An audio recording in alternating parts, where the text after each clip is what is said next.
अध्यात्म एक यात्रा, अध्यात्म एक श्रेणी, अध्यात्म कोई पद, अध्यात्म एक अवस्था, अध्यात्म वो ऊर्जा, अध्यात्म वो शक्ति।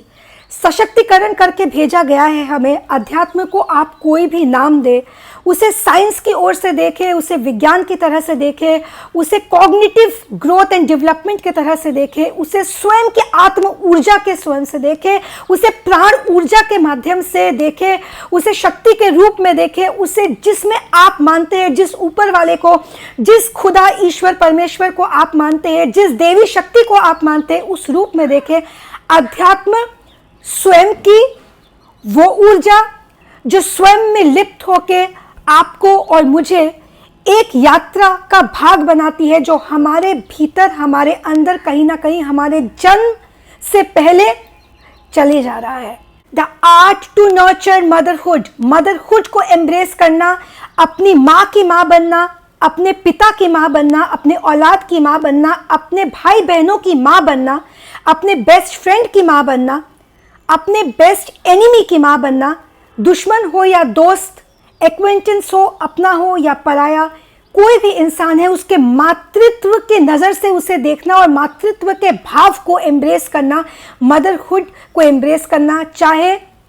हम स्त्री है या पुरुष, इसके परे मातृत्व का वो भाव, मातृत्व का ध्यान, इसको 15 से 20 दिन को करने पे हम पाएंगे कि हमारे अंदर की जो रचनात्मक कला है, जो क्रिएटिव स्किल है, जो नर्चर करने की शक्ति है, चाहे कोई प्रोजेक्ट हो, चाहे कोई भी कार्य हम कर रहे हो, ऑफिस का कार्य हो, चाहे वो रिलेशनशिप हो, चाहे अपना भाई बहनों का रिलेशनशिप हो, चाहे आपका किसी पार्टनर के साथ, अपने वाइफ के साथ या हस्बैंड के साथ जो रिलेशनशिप हो, दोस्तों वाला रिलेशनशिप हो, यहाँ तक कि बिजनेस टू बिजनेस का, क्लाइंट का साथ जो रिलेशनशिप होता है, हर रिलेशनशिप और हर प्रोजेक्ट और कार्य, रचनात्मक क्रिया आपकी जो होगी, जो आपकी नर्चर करने की और उस चीज पे वर्क करने की, उसको सींचने की, उसकी परवरिश करने की, उसकी तरबियत करने की जो कला होगी, उस पे आप विजय पाएंगे। आप होन करेंगे उस स्किल को, इसको प्रैक्टिस करने पर। वो मेडिटेशन प्रैक्टिस जो मदरहुड को एम्ब्रेस करने से जुड़ा है, इसमें जेंडर का कोई भी रोल नहीं है। लिंग क्या है, जेंडर क्या है, नर है या मादा, पुरुष हो या स्त्री, मातृत्व का कण आपके और मेरे भीतर उस बनाने वाले ने हमें दे के भेजा है। क्रिएटिव स्किल से जुड़ाव है इसका, क्रिएशन से जुड़ाव है इसका, क्रिएटिव स्किल से जुड़ाव है इसका, रचनात्मक कला से जुड़ाव है इसका। चाहे आप कोई प्रोजेक्ट कर रहे हो, कोई साइंस प्रोजेक्ट कर रहे हो, स्कूल का, कॉलेज का असाइनमेंट हो, कोई जॉब हो, कोई डिलीवरी हो, कोई कंसाइनमेंट हो, कोई कोडिंग का प्रोजेक्ट हो, कोई कंप्यूटर से कोडिंग से जुड़ी असाइनमेंट हो, कुछ भी कर रहे हो, रचनात्मक क्रिया, रचनात्मक कला, उसमें क्रिएटिविटी से उसको नर्चर करना, क्रिएशन, उसको ऊर्जा करना, उसकी रचना करना, उसको संभालना, उसको नर्चर करना, उसको सींचना, जन्म से लेके बड़े होने तक और बड़े होने के बाद भी एक माँ जिस तरह से परवरिश करती है, वो मातृत्व, वो मामत्व, वो ममता और वो क्रिएटिव स्किल अपने अंदर हम पाएंगे। इस ध्यान में जिस भी इंसान से हम मिले, 15 से 20 दिन मिनिमम, आगे जैसे जैसे आप करते जाएंगे, आप अपने अंदर उस बदलाव को महसूस करते जाएंगे। जिस भी इंसान से आप मिले, जिससे आपका कोई भी कनेक्शन हो, एक दोस्त के रूप में, एक एक्वेंटेंस के रूप में, एक साथी के रूप में, अपने माता पिता के रूप में, भाई बहन, कजन्स, जो भी हमारे रिश्ते हैं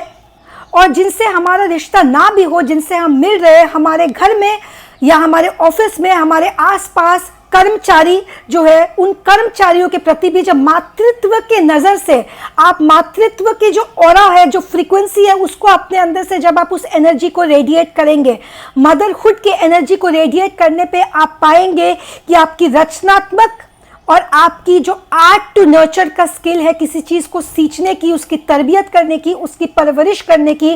वो अंदर बहुत ज़्यादा डेवलप होते जा रही है और वो आपके प्रोजेक्ट्स के रिजल्ट के आउटकम में दिखेगा। जिस भी चीज़ पे आप हाथ डालेंगे,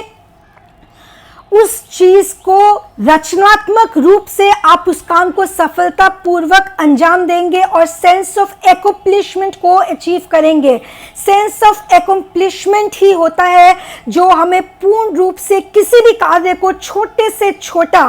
असाधारण बना देता है, उस कार्य को छोटे से छोटे ऑर्डिनरी कार्य को एक्स्ट्रा ऑर्डिनरी बना देता है। आपके अंदर की जो रचनात्मक क्रिया होती है, जो ऊर्जा होती है, द स्किल टू नर्चर होता है, जिस तरीके से आप उस कार्य को सींचते हैं। कार्य छोटा बड़ा नहीं होता, हमारे अंदर की जो रचनात्मक कला होती है, जिस तरीके से हम उस कार्य को सफलतापूर्वक अंजाम दे रहे हैं। एक कार्य में अगर आप असफल भी हो जाए, अगर आपने उसको रचनात्मक तरीके से किया, आर्ट टू नर्चर के स्किल के पॉइंट ऑफ व्यू से आप किया, तो उसके बाद आप पाएंगे कि आपका कार्य सफल हो या असफल,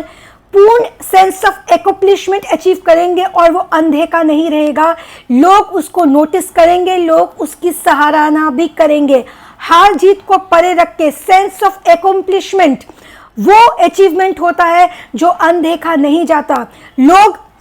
आपके कार्य को पसंद करें या नहीं पसंद करें, लेकिन उसकी इज्जत करेंगे, ये होता है सेंस ऑफ एकम्प्लिशमेंट। इसको करके देखिए। आध्यात्मिक वो ऊर्जा बनाया किसने है, हमें सशक्तिकरण करके भेजा है या ढीला मोहताज होने के लिए भेज दिया है? उसने जिसने बनाया है, स्वयं को उस बनाने वाले से कोसों दूर रखे। सिर्फ एक फॉर्मल क्रिया को करना और उस क्रिया को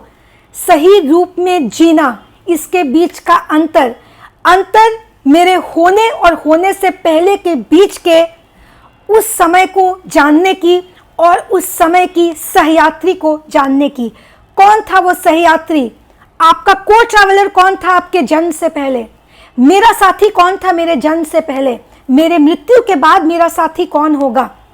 इस जीवन के रहते हुए ये टेम्पररी वर्ल्ड जो कि अभी का सत्य है, और इसके बाद लाइफ हियर आफ्टर, इस दुनिया के बाद की जो दुनिया होगी, स्वर्ग, नर्क, हेल, हेवन, जन्नत, जहन्नुम, या फिर किसी भी नाम से हम बुला लें। सहयात्री कौन होगा आपका? सहयात्री कौन होगा मेरा? एक प्रश्न अनेक सवाल, एक प्रश्न अनेक सवाल, एक प्रश्न अनेक सवाल बार बार पूछने पर, स्वयं के अनुभवों को पूर्ण रूप से एनालाइज करने पर आप पाएंगे एक प्रश्न और केवल एक जवाब। परमेश्वर, परमात्मा, यूनिवर्स बनाने वाली वो एक शक्ति किस तरीके से काम करती है, वो इस पर थोड़ी सी गहरे विचार, सोच के साथ, परामर्श के साथ आप पाएंगे। जन्म से पहले हम क्या थे हमें नहीं पता, लेकिन कोई है जिसने हमें बनाया है। वो, उसे ऊपर वाला कहिए, उसे गॉड कहिए, उसे ऑलमाइटी, उसे वो शक्ति कहिए, जिस शक्ति ने हमें बनाया है, हमारी उस यात्रा का सहपाठी, यात्रीगण, यात्रा मित्र, सहपाठी, को ट्रैवलर, जो हमारे साथ ट्रैवल कर रहा है हमारे जन्म से पहले, वो ऊपर वाला है जिसने हमें बनाया है। बंद कमरे में अकेले बैठ के जब हम सोचते हैं कि दुनिया में बहुत अकेले पड़ गए हैं, आध्यात्मिक स्तर पे अगर ऊर्जावान होंगे हम और पूर्ण रूप से इक्विप्ड और सशक्त होंगे हम, तो ये पाएंगे कोई एक भी क्षण ऐसा नहीं होता कि हम ये यात्रा अकेले कर रहे हो। अध्यात्म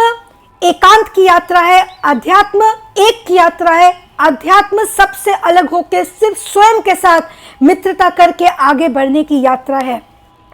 मेरे हिसाब से, मेरे अपने अनुभवों के आधार पे, अध्यात्म उस को ट्रैवलर के साथ, उस सहयात्री के साथ यात्रा है जो हमारे साथ हमारे जन्म से भी पहले जुड़ा हुआ है और हमारे मृत्यु के बाद भी वो हमारे साथ जुड़ा रहेगा। वो हमारा सहपाठी, वो हमारा को ट्रैवलर, हमारा पार्टनर, हमारा बेस्ट फ्रेंड, हमारा मित्र या सहयात्री, कुछ भी कह ले, वो है जिसने हमें बनाया है। जब उसका साथ हो तो फिर किसी भी तरह की भय की कोई गुंजाइश नहीं रह जाती, और एक बार जब भय की गुंजाइश खत्म हो जाए तो मोहताजी खत्म हो जाती है। उसने सशक्तिकरण करके भेजा है मोहताज होने के लिए नहीं। आंख उठा के, सर उठा के, पूरे गर्व के साथ सारे ईगो और सारे अहंकार को, सारे तकब्बुर को और सारे अहम को, जितने भी ईगो क्लैशेस है उसको फेंक के, उसको एक तरफ करके, गर्व और अहंकार के बीच का जो अंतर है, घमंड और प्राइड के बीच का जो अंतर है, तकब्बुर और एहसास इज्जत नफ्स के बीच का जो अंतर है, state of self respect and state of arrogance के बीच का जो अंतर है, वो समझाने वाला हमारा वो सहयात्री को ट्रैवलर है जिसने हमें बनाया है। इसी ऊर्जा के साथ, इसी सशक्तिकरण के साथ अपने आप को जानने की एक यात्रा। अकेले नहीं है आप, अकेले नहीं हूं मैं, वो हमारे साथ है हर क्षण, हर पल, हर घड़ी। जब मोहताज नहीं तो गुलामी कैसी।